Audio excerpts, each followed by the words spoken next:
السلام علیکم۔ سید عبدالمجید ندیم شاہ صاحب کے چینل میں آپ سب دوستوں کو خوش آمدید۔ 7 مارچ 1987 سعودی قونصلیٹ دبئی میں حضرت شاہ صاحب رحمۃ اللہ تعالی علیہ انبیاء کی دعوت کے موضوع پہ خطاب فرما رہے ہیں، تو آئیے ہم سب مل کر ان کا یہ بیان سنتے ہیں۔ قرآن کریم نے ان کی بعثت کا یہی فلسفہ بیان کیا۔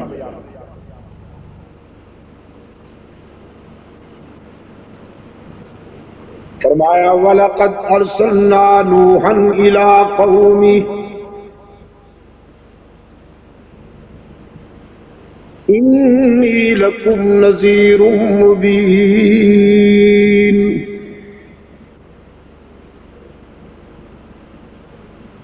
أَلَّا تَعْبُدُوا إِلَّا إِيَّاهُ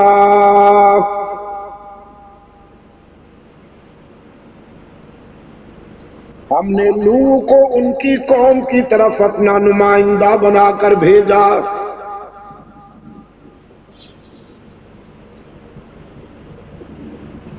خود ساختہ آستانوں پر بھٹکنے والی قوم سے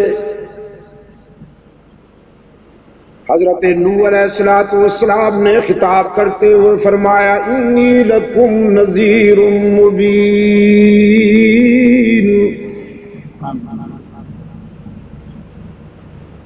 میں تمہیں تمہارے ہرجائی پن کے خطرناک انجام سے ڈرانے آیا ہوں۔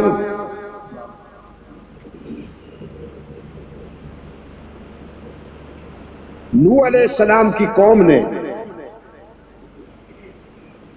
یوں تو بہت سے آستانے بنائے ہوں گے، لیکن قرآن کریم میں اس دور کے 5 نامور آستانوں کا تذکرہ آیا ہے۔ ود، سوا، یغوث، یعوق اور نصر۔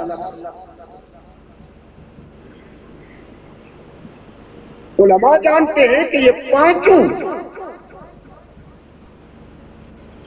اللہ کے برگزیدہ بندے تھے، جنہوں نے ساری زندگی عبادت و ریاضت میں گزاری۔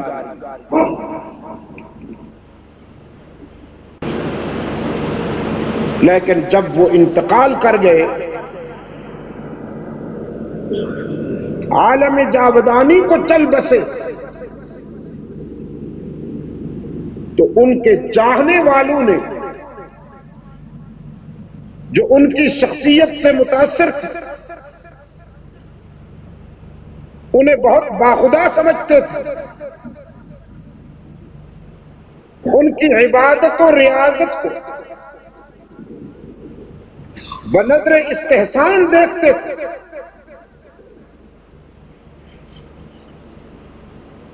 ان سے اظہار محبت کا یہ طریقہ اپنایا کہ ان کے نام کے آستانے بنائے، ان آستانوں پر میلے لگائے، ان سے آرزویں وابستہ کی، ان سے مرادیں مانگی۔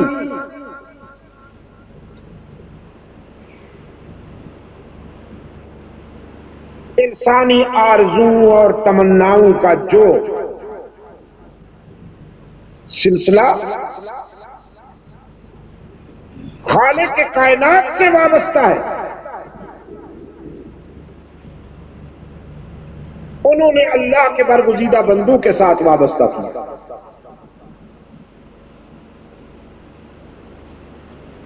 نوح علیہ السلام نے اس آستانہ پرست قوم کو توحید باری تعالی کی طرف متوجہ کیا اور سمجھایا کہ یہ اللہ کے عاجز بندے تھے، وہ اپنا وقت گزار کر اس دنیا سے چلے گئے،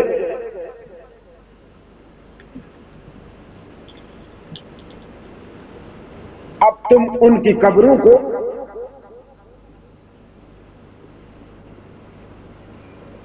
میلہ کے لیے مخصوص نہ کرو،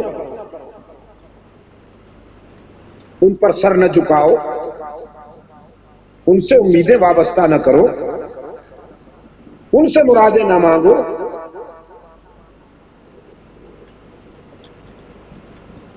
انسانی آرزویں پوری کرنے والا کل بھی حق تعالی تھا، آج بھی وہی ہے، آئندہ بھی وہی رہے گا۔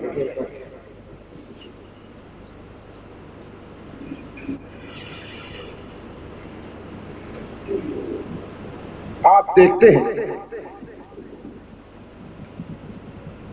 کہ جب یہ دعوت پیش کر رہے تھے حضرت نوح علیہ السلام، تو قوم سے صاف کہہ دیا لا اسألکم علیہ اجرا، اس دعوت پر میں تم سے کوئی اجر نہیں چاہتا،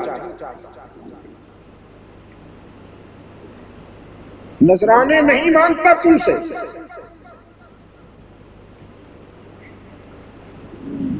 میں تو تمہیں تمہارے اس کردار کے نتیجے میں جو خطرناک انجام سامنے ہے اس سے ڈراتا ہوں،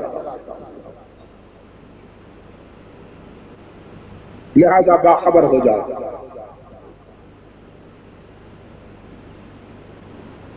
میرا مطالبہ اس کے سوا اور کوئی نہیں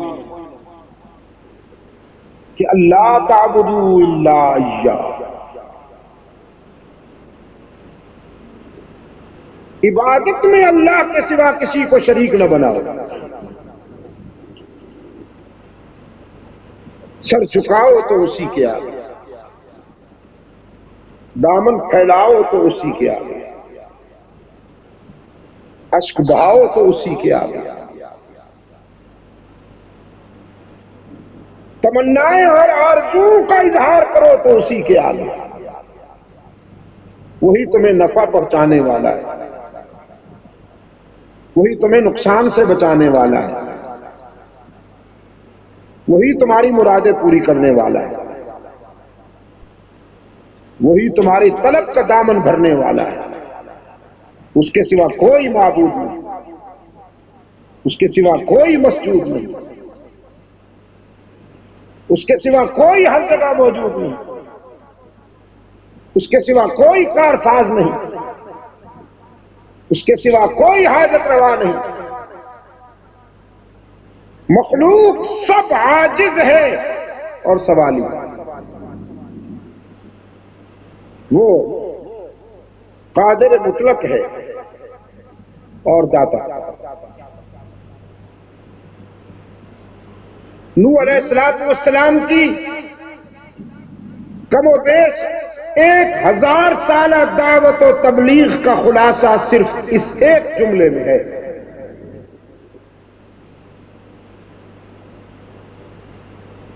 اور وہ جملہ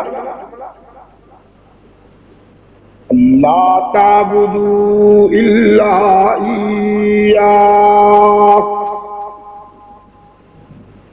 اللہ تعبدوا الا ایاہ۔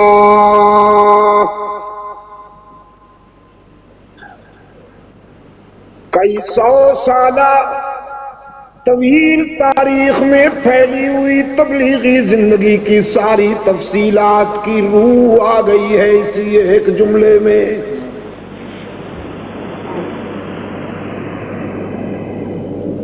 قرآن کریم نے ایک اور پیغمبر کی دعوت و تبلیغ کا خلاصہ پیش کرتے ہوئے اطلاع دی، فرمایا وَإِلَىٰ مَدْيَنَ أَخَاهُمْ شُعَيْبًا قَالَ يَا قَوْمِ اعْبُدُوا اللَّهَ مَا لَكُم مِّنْ إِلَٰهٍ غَيْرُهُ۔ ہم نے مدین والوں کے پاس شعیب کو اپنا نمائندہ بنا کے بھیجا، سیدنا شعیب نے بھی وہی بات کہی جو حضرت نوح نے کہی تھی، یا قوم اعبدوا اللہ ما لکم من الہ غیرہ، اے میری قوم اللہ ہی کی عبادت کرو کہ اس کے سوا کوئی الہ نہیں۔ وَإِلَىٰ عَادٍ أَخَاهُمْ هُودًا قَالَ يَا قَوْمِ اعْبُدُوا اللَّهَ مَا لَكُم مِّنْ إِلَٰهٍ غَيْرُهُ۔ قوم عاد کی طرف اللہ کے نمائندہ کے طور پر حضرت ہود آئے، انہوں نے بھی وہی بات کہی جو اس سے پہلے انبیاء کہتے رہے، اعبدوا اللہ ما لکم من الہ غیرہ۔ وَإِلَىٰ ثَمُودَ أَخَاهُمْ صَالِحًا، سمود کی طرف ان کا بھائی صالح اللہ کا نمائندہ بن کر آیا۔ اخاہم، انسانوں کی طرف انسان نبی بن کر آئے، انہی کی برادری میں سے، انہی کی قوم میں سے، تاکہ وہ یہ نہ کہہ سکیں کہ صاحب ہم تو انسان ہیں، یہ نوری مخلوق ہے، یہ ہمارے مسائل سمجھتے ہی کہاں ہیں۔ اگر میں مثال دوں تو یوں عرض کروں گا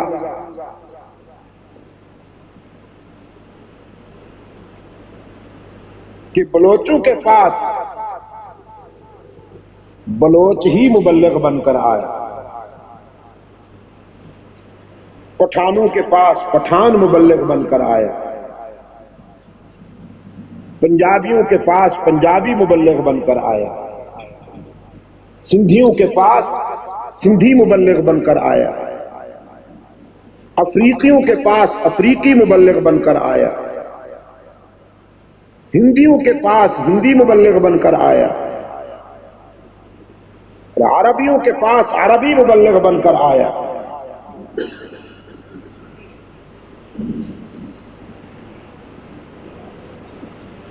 اخاہ، ان کا بھائی،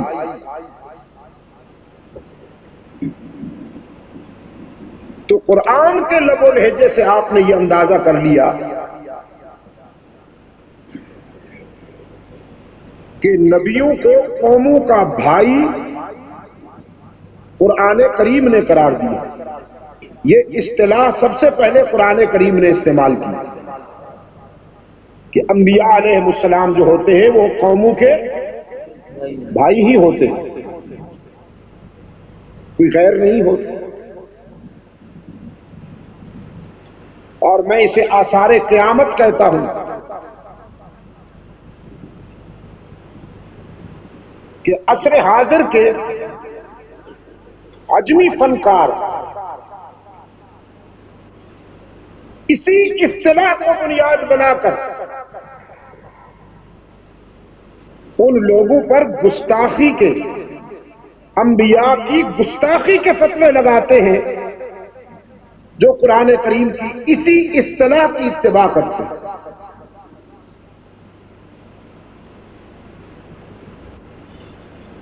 یہ ضمناً بات آ گئی تھی،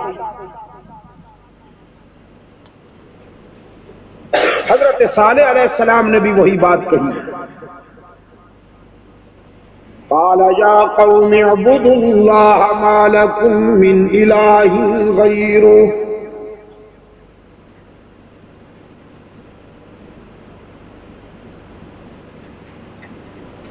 اللہ ہی کی عبادت کرو، اس کے سوا کوئی تمہارا الہ نہیں۔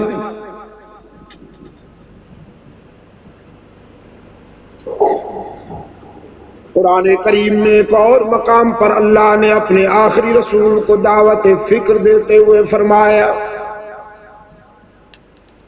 وَاذْكُرْ فِي الْكِتَابِ إِبْرَاهِيمَ إِنَّهُ كَانَ صِدِّيقًا نَبِيًّا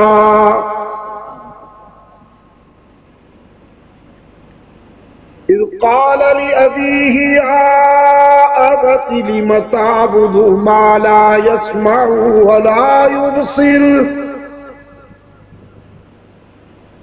ما لا يسمع ولا يبصر ولا يغني عنك شيئا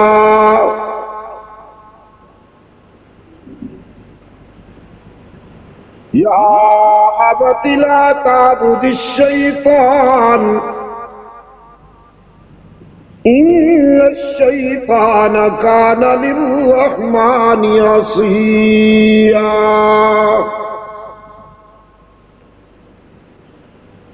یا ابتی انی قد جانی من العلم ما لم یأتک فاتبعنی اہدک صراطا سویا. یہ ابراہیم علیہ السلام کی دعوت و تبلیغ کا ایک زاویہ ہے جو قرآن کریم میں محفوظ ہے. براہیمی خطاب. رب العالمین نے فرمایا میرے رسول قرآن کے آئینے میں اپنے دادا ابراہیم کا نظریاتی حسن و جمال دیکھیے. وہ ہمارا سچا دوست تھا.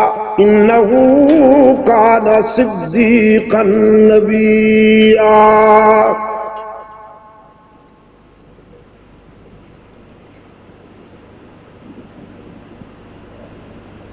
ملاحظہ ہو بیٹا ابراہیم امام الموحدین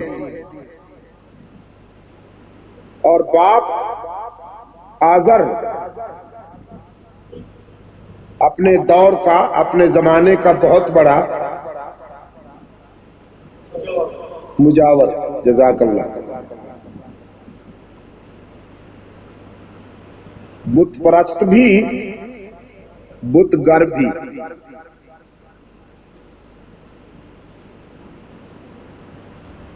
ماڈلز بناتا تھا.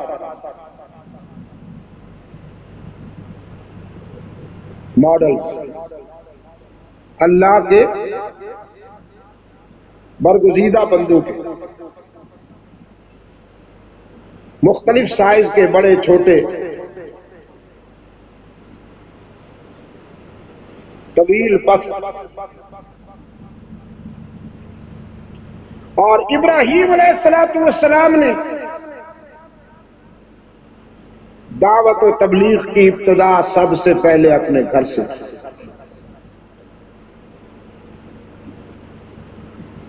اپنے باپ کو مخاطب کیا. فرمایا یا ابتی لم تعبد ما لا يسمع ولا يبصر ولا يغني عنك شيئا.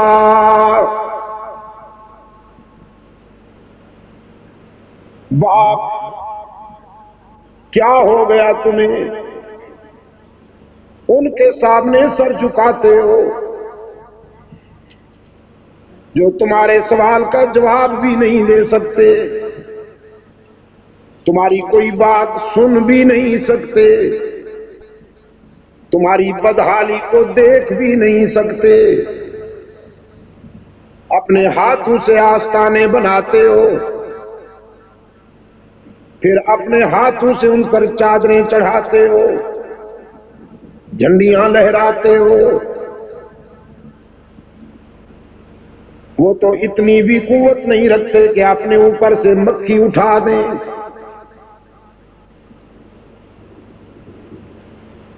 ما لا يسمع ولا يبصر ولا يغني عنك شيئا.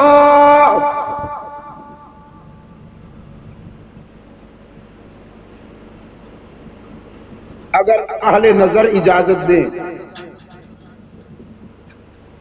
تو یہاں ایک تطبیق بڑی خوبصورت آ گئی ہے، عرض کرتا چلا جاؤں. انسانی ذہن نے جب بھی ٹھوکر کھائی ہے،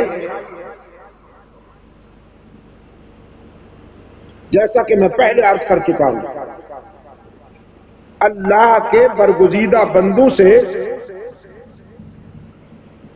بے تکی محبت کرنے میں ہی کھائی ہے.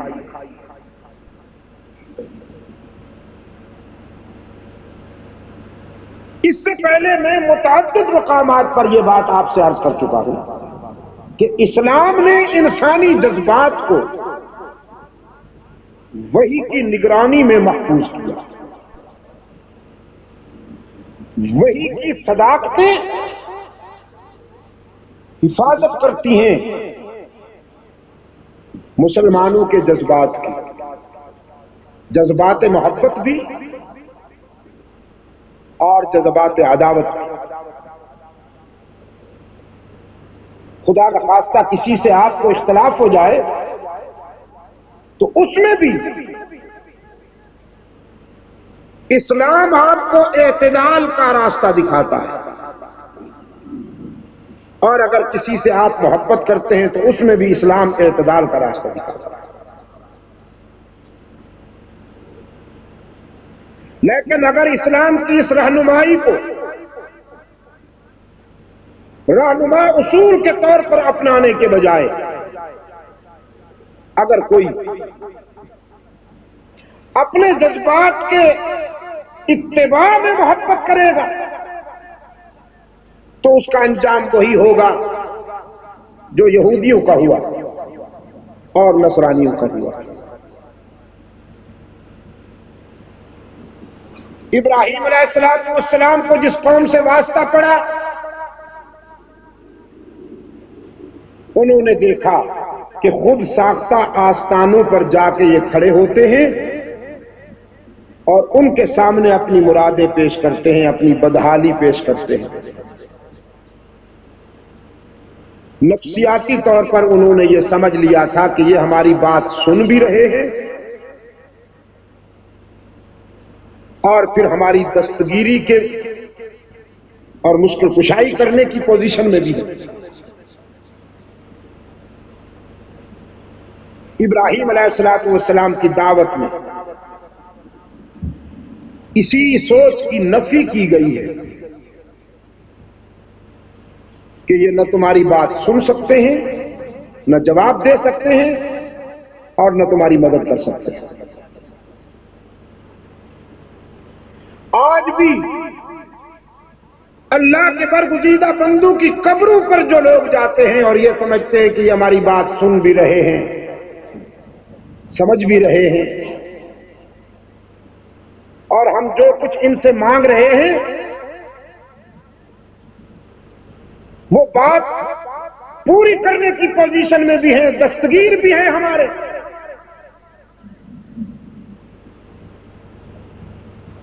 تو شرک کا بازار اسی سے آباد ہوا.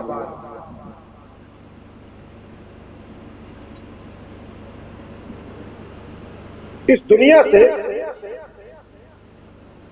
عالم جاودانی کو چلے جانے والے آپ کے دنیاوی معاملات میں دخیل نہیں ہو سکتے. یہ علمی بات ہے. اگر وہ عند اللہ مجرم ہے تو سزا بھگت رہے، اور اگر وہ عند اللہ قابل جزا ہے تو اللہ کے انعام و الطاف میں اپنی برزخی زندگی میں مسرور ہے. وہ نہ آپ کے آنسو پوچھ سکتے ہیں، نہ آپ کو مسکراہٹیں تقسیم کر سکتے ہیں. آپ اللہ کے ان برگزیدہ بندوں سے صرف اس حد تک استفادہ کر سکتے ہیں کہ قرآن و سنت کے مطابق جو ان کی تعلیمات ہیں ان پر آپ عمل کریں اور ان کی قبروں پر جا کر آپ موت کو یاد کریں.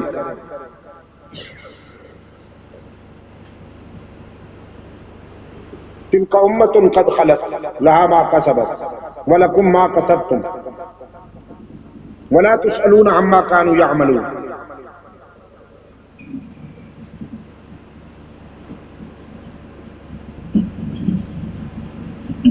لیکن اجمی فنکاروں نے روز روشن کی طرح واضح اس حقیقت کو بھی متنازع بنا دیا اور امت میں تفریق، تشتت، اختلاف کا بیج بویا جا رہا ہے. اس پر بحثیں ہوتی ہیں، تباہ آزمائی ہوتی ہے،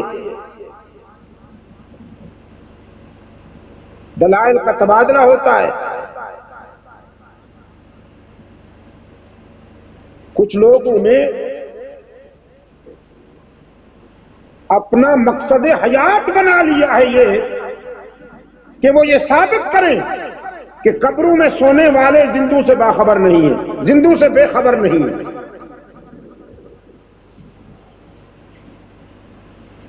اور میں کہتا ہوں قبروں میں سونے والے تو اپنے انجام کو پہنچ گئے. جیسا کہ میں پہلے عرض کر چکا ہوں، اگر وہ قابل جزا ہیں تو اللہ کے الطاف و انعامات میں مسرور ہیں. خدا نخواستہ اس کے برعکس ہیں تو وہ مبتلا. آپ زندوں کی فکر کیجئے، اس وقت دھرتی کے سینے پر کروڑوں انسان ایسے ہیں جو زندگی کے سنگین مسائل میں الجھے ہوئے ہیں. یا آپ کے پڑوس میں فلسطینی کیمپوں میں ہزاروں انسان، ہزاروں مسلمان بیٹھے جو بھوک سے بلک رہے ہیں، تڑپ رہے ہیں. قومی پریس میں یہ بات آئی کہ ان میں سے کچھ لوگ ایسے بھی ہیں کہ جو ایک دوسرے کا گوشت کھانے پر مجبور ہیں، انسانی گوشت کھانے پر مجبور ہیں زندہ رہنے کے لیے.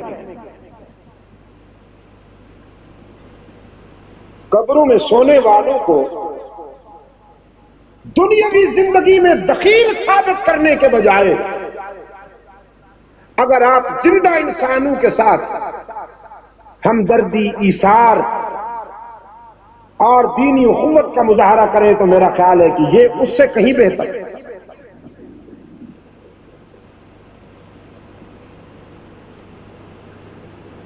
بڑے صغیر کا ایک روشن ضمیر خطیب گزرا ہے، سید عطا اللہ شاہ بخاری رحمت اللہ تعالی علیہ. ان کی باتیں بڑی عجیب ہوتی. ایک جلسے میں خطاب کے لیے کھڑے ہوئے، وہاں علاقے میں یہ مسئلہ گرم بحثوں میں الجھا ہوا تھا. مسلمان دو پارٹیوں میں بٹے ہوئے تھے. ایک پارٹی کہتی تھی مردے سنتے ہیں، دوسری کہتی تھی نہیں سنتے. شاہ صاحب رحمت اللہ علیہ اس علاقے میں تشریف لے گئے، خطبہ مسنونہ پڑھا، بات شروع کی تو جلسے میں سامعین میں سے ایک آدمی نے کھڑے ہو کر کہا شاہ صاحب خطاب تو آپ کا بعد میں ہوگا، ایک ہماری کنفیوژن ہے، الجھن ہے، پہلے اسے حل کر دیجئے. مردے سنتے ہیں کہ نہیں سنتے؟ چونکہ یہ بڑا بے ساختہ قسم کا سوال تھا. شاہ صاحب نے فرمایا کیوں، کوئی خاص کام ہے ان سے؟ تو وہ کسی آنا ہو کر کہنے لگا کام تو نہیں ہے، میں تو مسئلہ پوچھ رہا ہوں. یہاں چونکہ بہت سارا اختلاف ہے. شاہ صاحب رحمت اللہ علیہ نے فرمایا مسئلہ پوچھتے ہو تو پھر یہ بات مشاہدے میں آنے والی ہے. سوال و جواب کی الجھنوں میں کیوں جاتے ہو؟ جو بات مشاہدے میں آنے والی ہے تم خود دیکھ لو گے اور سن لو گے. کل تم نے مرنا ہے. سنتے ہوں گے تو سن لینا، نہ سنتے ہوں گے تو چپ کر کے پڑے رہنا. میری سما خراشی کی کوئی ضرورت ہے؟ جواب زعفرانی تھا. محفل کشت زعفراں ہو گئی، لوگ ہنس دی. شاہ صاحب نے آہ سرد لی اور فرمایا سنتے ہوں گے جن کی سنتے ہوں گے بابا، تم مردوں کی بات کرتے ہو، میری تو زندہ نہیں سنتے. 40 سالوں سے میں ان زندوں کے قبرستان میں اذانیں دے رہا ہوں، اور جس سوز جگر سے میں نے اس قوم کو قرآن سنایا ہے، اگر پہاڑوں کو سناتا تو ان کی سنگینی موم بن جاتی، اگر درختوں کو سناتا تو وہ لشکر بن کر میرے پیچھے دوڑتے، اگر ستاروں سے مخاطب ہوتا تو ٹوٹ کر میرے دامن میں آ جاتے، آسمان سے میں باتیں کرتا تو وہ جھک جھک کر مجھ سے سرگوشیاں کرتا، سرسر کو سناتا تو شوخیاں بھول جاتی، صبا لطافتیں بھول بیٹھتی، دھرتی سے مخاطب ہوتا تو اس کے سینے میں بڑے بڑے شگاف پڑ جاتے. لیکن میں نے تو ان چلتی پھرتی لاشوں کو قرآن سنایا ہے، یہ ٹس سے مس نہیں ہوتے. بازاری عورتوں کے گانے سن کر جھومتے ہیں اور میرا قرآن سن کر اونگتے ہیں. تو مردوں کی بات کرتا ہے، میں تو زندوں سے مایوس جا رہا ہوں.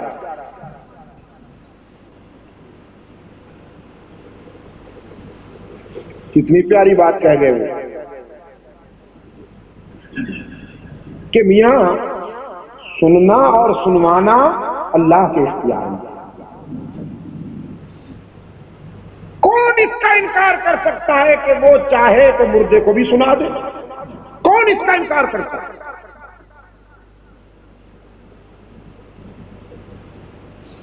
ایسی باتیں تاریخ کے دامن میں محفوظ ہیں، ایسے حقائق محفوظ ہیں کہ جو روزمرہ کی زندگی سے ہٹ کر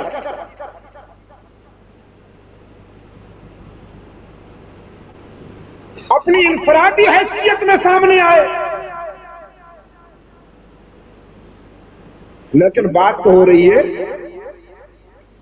عمومی صورتحال سے. تو کار ضمیر علی کو ساختی کے بآسمانی اس پرداختی. زندوں کے مسائل حل کر لیے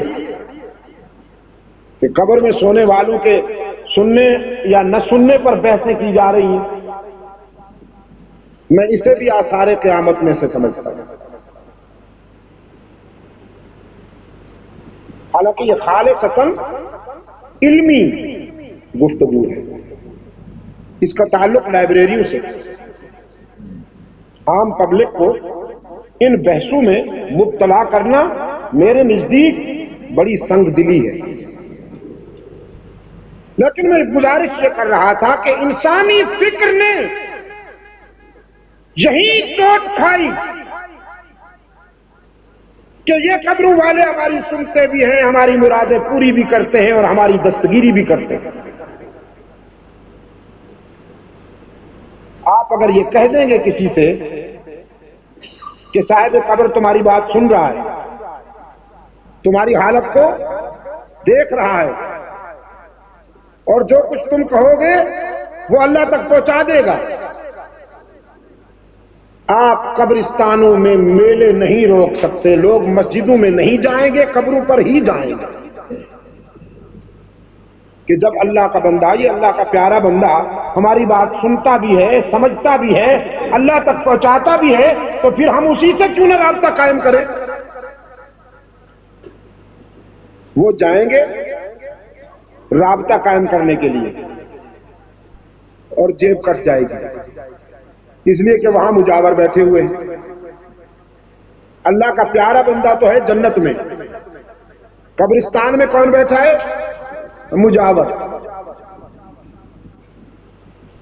وہ استحصالی حربوں کا بین الاقوامی ماہر ہے، وہ کسی نہ کسی بہانے جیب کاٹ لے گا مرید کی.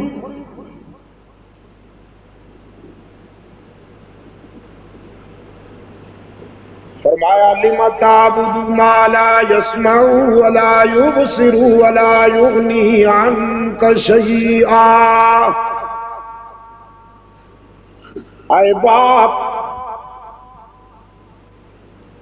تم ان سے مرادیں مانگتے ہو، ان سے توقعات وابستہ کیے ہوئے ہو جو تمہاری پکار کو سن بھی نہیں سکتے، تمہاری بدحالی کو دیکھ بھی نہیں سکتے، اور تمہاری دستگیری کرنے کی پوزیشن میں بھی نہیں. یا ابتی لا تعبد الشیطان ان الشیطان کان للرحمن عصیا. اے باپ، شیطان کی اتباع نہ کیجیے، وہ اللہ کا بھی نافرمان ہے، انسانوں کا بھی دشمن ہے. یا ابتی انی قد جانی من العلم ما لم یأتک فاتبعنی اہدک صراطا سویا. اے باپ، ادھر آؤ،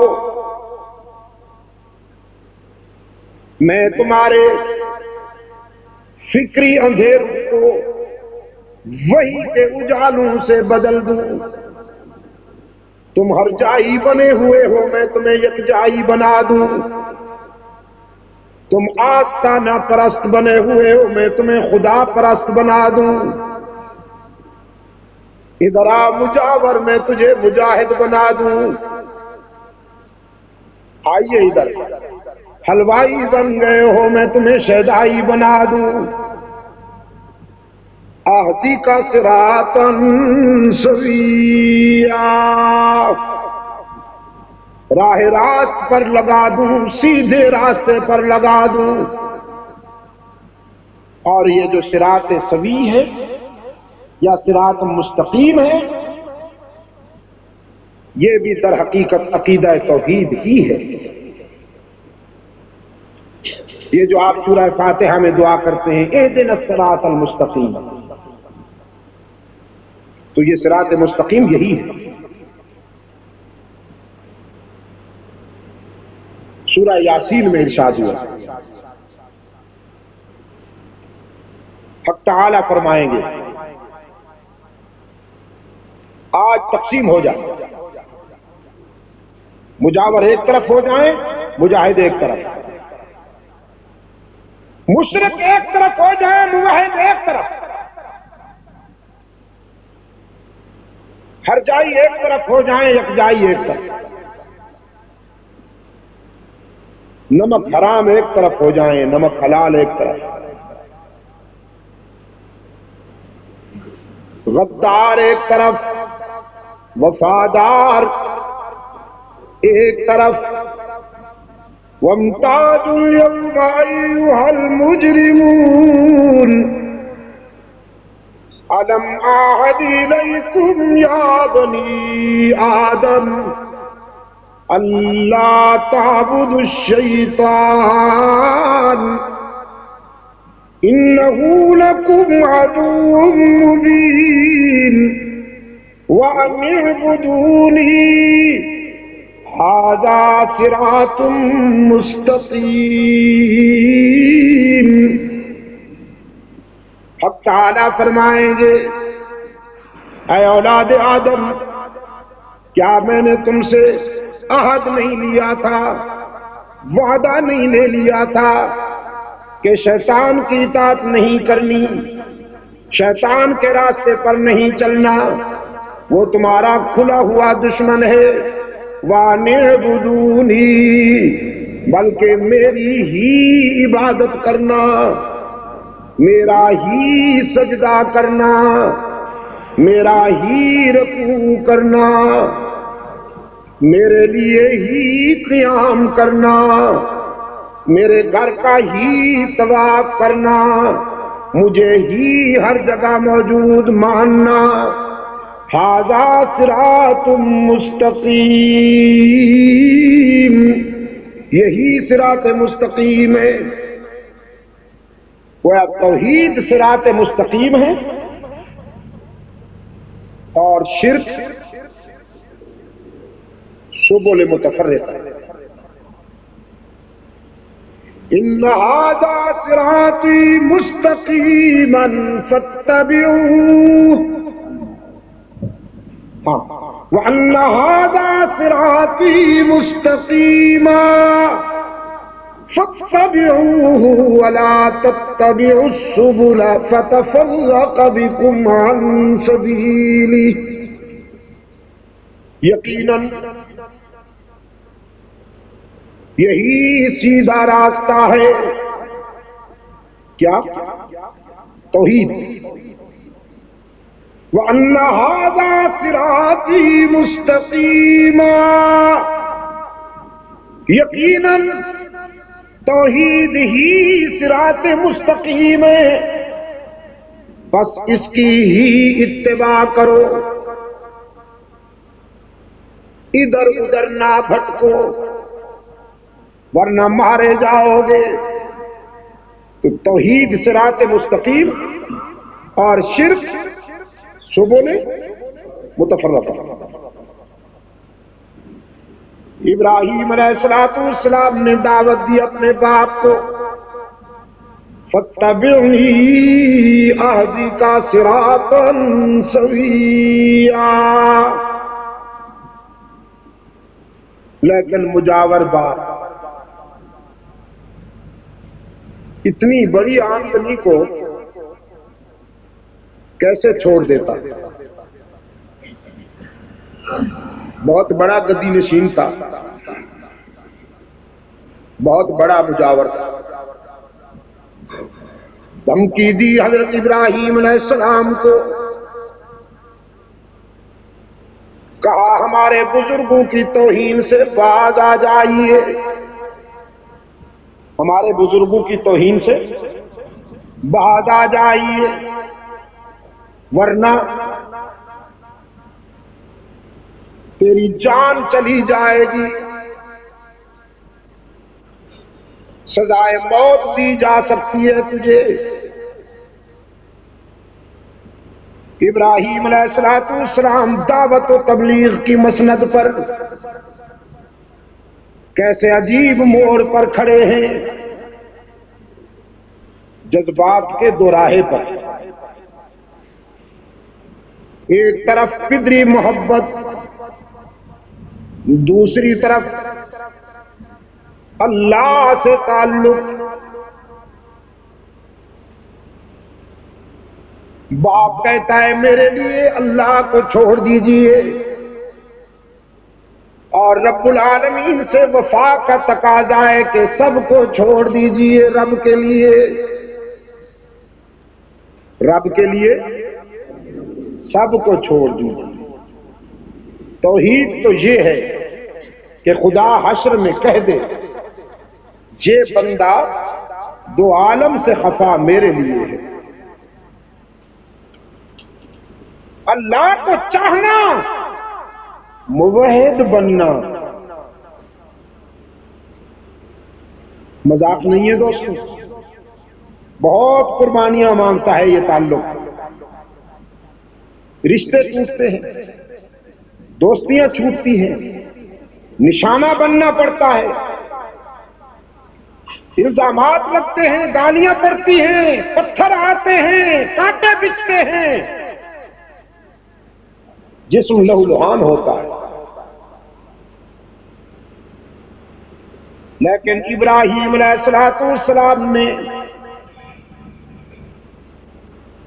اس دوراہے پر صحیح فیصلہ کرنے میں کوئی تاخیر نہ کی.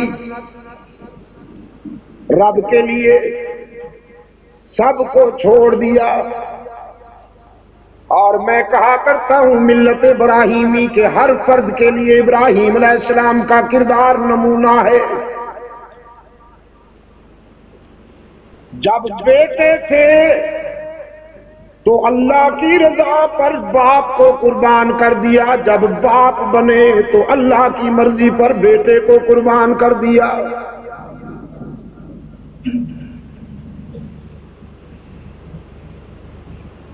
توحید اس کا نام ہے، اسے راضی کرنا ہے،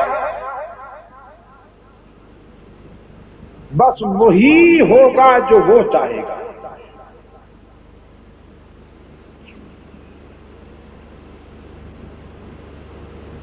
ایک حسین پیغمبر کا خطاب قرآن کریم نے ہم تک پہنچایا ہے۔ پس دیوار زندہ جیل کی تنہائیوں میں انہوں نے خطاب فرمایا، اور سامعین وہ نوجوان تھے جنہوں نے حضرت یوسف علیہ السلام سے تعبیر پوچھی تھی اپنے خوابوں کی۔ قرآن کریم نے فرمایا وَدَخَلَ مَعَهُ السِّجْنَ فَتَيَانِ قَالَ أَحَدُهُمَا إِنِّي أَرَانِي أَعْصِرُ خَمْرًا وقال الآخر إني أراني أحمل فوق رأسي خبزا تأكل الطير منه نبئنا بتأويله إنا نراك من المحسنين۔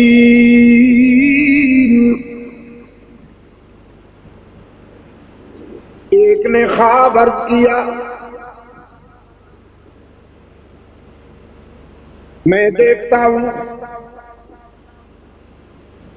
کہ خمر نچوڑ رہا ہوں۔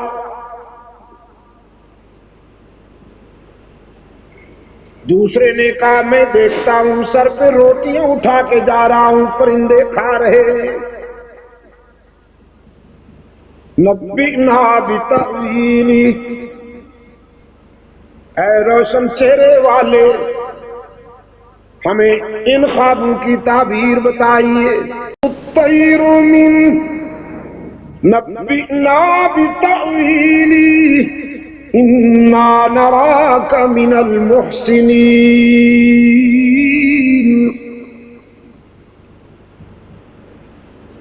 ایک نے خواب عرض کیا، میں دیکھتا ہوں کہ خمر نچوڑ رہا ہوں۔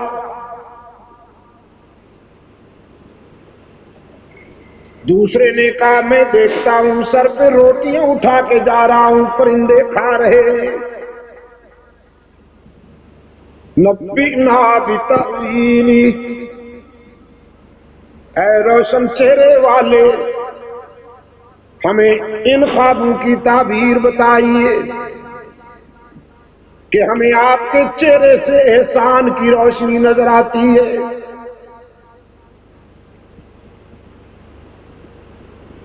حضرت یوسف علیہ السلام نے اپنے ان جیل کے ساتھیوں کے خواب سننے پر تعبیر بتانے کی یقین دہانی بھی کر دی، لیکن اس موقع کو غنیمت جانا، دعوت و تبلیغ کا تقاضا بھی پورا کر دیا۔ فرمایا تعبیر بعد میں، تبلیغ پہلے۔ تمہارے خوابوں کی تعبیر بعد میں، تبلیغ پہلے۔ یا صاحب السجن اارباب متفرقون خیر ام اللہ الواحد القہار۔ اے جیل کے دوستو، پہلے یہ بتاؤ کہ سر جھکانے کے لیے کئی آستانے چاہیے یا ایک ہی در؟ سر جھکانے کے لیے کئی آستانے ضروری ہیں یا ایک ہی در؟ آپ سے بھی پوچھ رہا ہوں.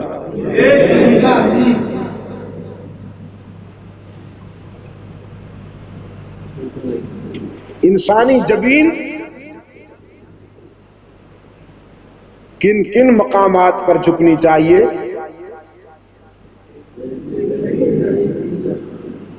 یاد رکھیے،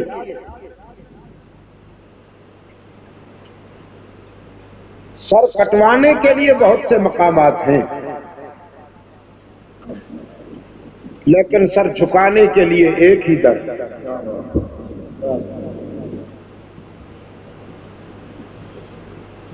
ماں کی آبرو خطرے میں ہو تو غیرت مند بیٹے سر کٹا دیا کرتے.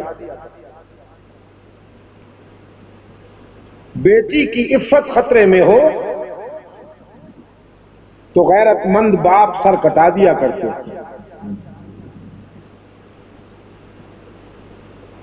بہن کی آبرو خطرے میں ہو تو غیرت مند بھائیوں کو سر کٹا دینا چاہیے. وطن کی آزادی خطرے میں ہو تو محب وطن سر کٹا دیا کرتے. عقیدے کی سلامتی خطرے میں ہو تو باشعور وفادار لوگ سر کٹا دیا کرتے. سر کٹانے کے لیے بہت سے مقامات ہیں، لیکن سر جھکانے کے لیے ایک ہی در ہے، اور وہ اللہ کا در. اللہ کے سوا کوئی شخصیت، کوئی آستانہ ایسا نہیں کہ جس کے آگے انسانی جبین اپنی نیاز مندیوں کا نذرانہ پیش کرے.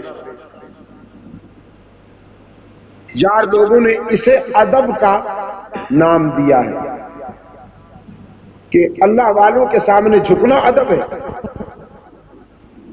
بزرگوں کے سامنے جھکنا ادب ہے، تعظیم ہے.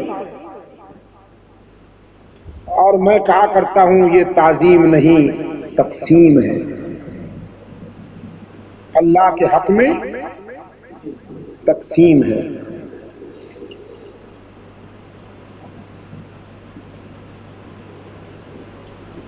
اس آسمان کے نیچے اور زمین کے اوپر رحمت عالم صلی اللہ علیہ وسلم سے زیادہ تو محترم کوئی ہستی نہیں، جن کے اشارے ابرو پر صحابہ کرام نے وطن چھوڑے، اموال کی قربانیاں دیں، آل کی قربانیاں دیں، احساسات و جذبات کی قربانیاں دیں.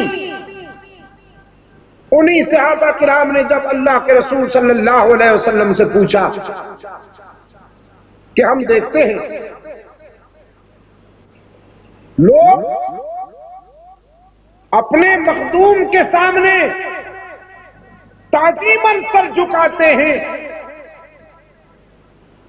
تو کیا ہمارے لیے اس کی گنجائش ہے کہ ہم بھی آپ کے سامنے تعظیماً سر جھکایا کریں؟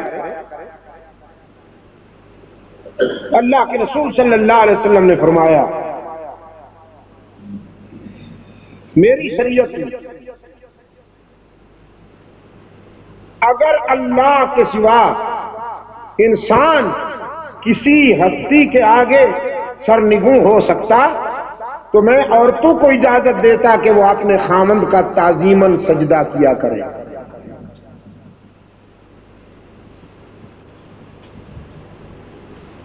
لیکن بیوی خامند کا سجدہ نہیں کر سکتی، اولاد والدین کا سجدہ نہیں کر سکتی، شاگرد استاد کا سجدہ نہیں کر سکتے، رعایا حاکم کا سجدہ نہیں کر سکتی، صحابی نبی کا سجدہ نہیں کر سکتا. تو عصر حاضر کا اجمی فنکار اگر یہ کہے کہ ارادت کا حق ادا ہی نہیں ہوتا جب تک مرید اپنے پیر کا سجدہ نہ کرے، تو یہ ڈھکوسلے کے سوا کچھ نہیں، ڈھکوسلے کے سوا کچھ نہیں۔ لطیفہ سا ہے لیکن عرض کر دیتا ہوں۔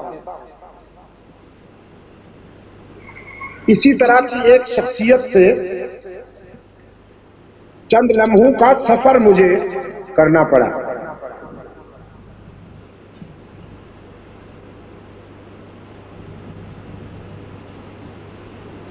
مختلف امور پر وہ باتیں کرتے ہوئے مجھ سے کہنے لگا،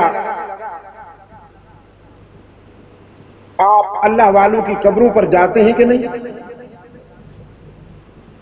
میں نے کہا میں تو قبرستان میں جاتا ہوں، اللہ والوں کی قبروں پہ بھی جاتا ہوں، اس لیے کہ وہ موت یاد دلاتی ہے، نفس کا علاج ہوتا ہے۔ کہنے لگا نہیں آپ سجدہ بھی کرتے ہیں بزرگوں کا کہ نہیں؟ میں نے کہا سجدہ تو اللہ کا حق ہے، بزرگوں کا سجدہ ہم نہیں کرتے، نہ زندوں کا نہ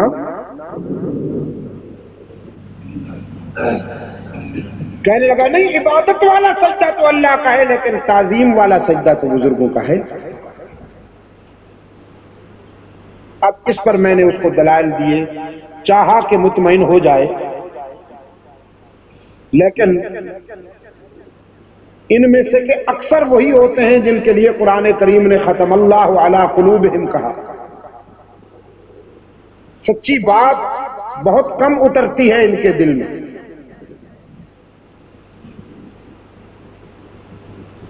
ڈھکوسلوں کے ماہر، قصے کہانیوں کے ماہر، گالی گلوچ میں اپنا جواب نہیں رکھتے۔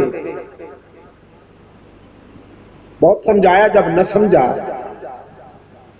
تو میں نے ان سے پوچھا حضرت یہ تعظیمی سجدے پر تو آپ مصر ہیں، مجھ سے بھی اقرار کروانا چاہتے ہیں، تو تعظیمی بوسے کے متعلق آپ کا کیا خیال ہے؟ یہ سفر ہو رہا تھا ہمارا ویگن میں، یہ جو پک اپ ہوتی ہے نا، وہ ویگن ہوتی ہے، اس میں سفر ہو رہا ہے۔ تو میں نے پوچھا تعظیمی بوسے کے متعلق آپ کا کیا خیال ہے؟ کہنے لگا وہ کیا ہوتا ہے؟ میں سمجھا نہیں۔ میں نے کہا اگر چاند کی امان پاؤں تو تفصیلاً عرض کروں، آپ کہیں ناراض تو نہیں ہو جائیں گے؟ نہیں نہیں آپ کہیے۔ تو بس پھر میں نے کہا بات صرف اتنی ہے کہ میں آپ سے یہ پوچھنا چاہتا ہوں، اگر آپ کا کوئی مرید عقیدت و احترام میں سرشار ہوتا، اگر تعظیماً آپ کی اہلیہ کا بوسہ لے لے، ابھی تو میں نے جملہ پورا ہی نہیں کیا تھا کہ حضرت اچھل پڑے،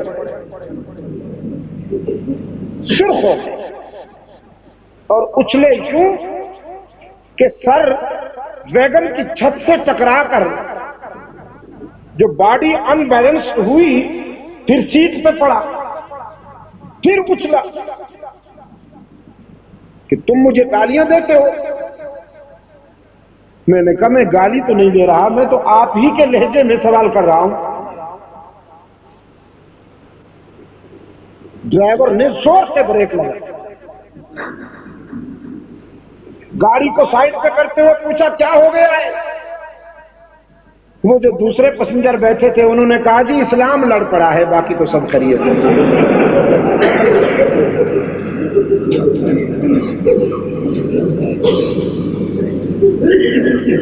اب ڈرائیور نے گاڑی روک دی اور ہم دونوں کی طرف دیکھا، کیا بات؟ وہ حضرت کہنے لگے یہ مجھ کو گالیاں دیتا ہے۔ میں نے ڈرائیور سے کہا اللہ گواہ ہے کہ میں نے اس کو گالی نہیں دی۔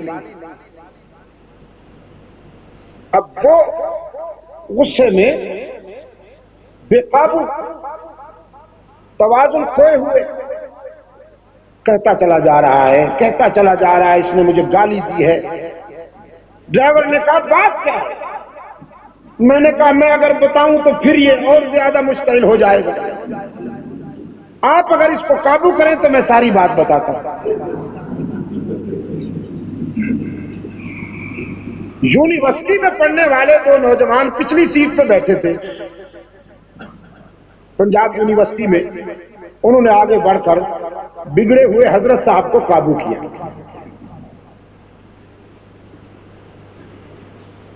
میں نے ان کی آنکھوں میں آنکھیں ڈال کے وہ بات پھر دہرا دی۔ میں نے کہا بہت دیر سے یہ بحث کر رہا ہے مجھ سے کہ تعظیمی سجدہ جو ہے یہ بزرگوں کا، قبروں پر زندوں کا، مردوں کا تعظیمی سجدہ جو ہے یہ ہونا چاہیے، اور دلیل کیا ہے؟ آپ کے بیٹے کا ناک بہ رہا ہوتا ہے، آپ اس کو چوم لیتے ہیں، یہ دلیل ہے۔ بیٹے کو چومتے ہیں تو اللہ والوں کو نہیں؟ تو میں نے اس سے کہا تعظیمی سجدے کے لیے جب تم دلائل پیش کرتے ہو تو تعظیمی بوسے کے بارے میں تمہارا کیا خیال ہے؟ اور پھر وہ ساری بات سنا دی، پھر غصے میں اچھلا۔ میں نے کہا آپ بتائیے مجھے،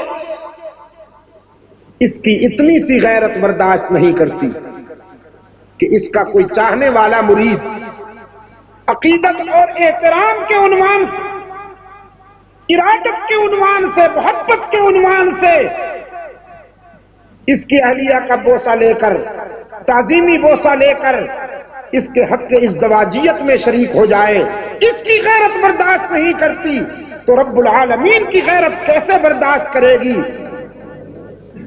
کہ کوئی اس کے حق کے عبادت میں شریک ہو جائے؟ ڈرائیور کوئی غیرت مند تھا،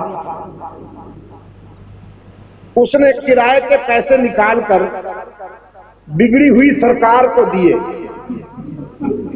اور کہا گیٹ آؤٹ، اتر جاؤ میری گاڑی سے۔ اس کو اتار دیا۔ حضرت صاحب وہیں ریش و جبہ و دستار بڑے باآبرو ہو کر میری ویگن سے وہ نکلے، بڑے باآبرو ہو کر میری ویگن سے وہ نکلے۔ ابھی آپ حضرت علامہ سید عبد المجید ندیم شاہ صاحب رحمۃ اللہ علیہ کو سماعت فرما رہے تھے۔ آپ سب دوستوں سے گزارش ہے کہ میرے اس چینل کو سبسکرائب، لائک اور شیئر کریں، اور ان علماء کرام کے بیانات کو اپنے دوستوں میں، اپنے واٹس ایپ کے گروپوں میں بھی شیئر کیا کریں تاکہ دین کی باتیں اور دوستوں تک بھی پہنچ سکیں۔ آپ سب دوستوں کا بہت شکریہ۔ ملتے ہیں ایک نئی ویڈیو کے ساتھ، تب تک کے لیے اللہ حافظ۔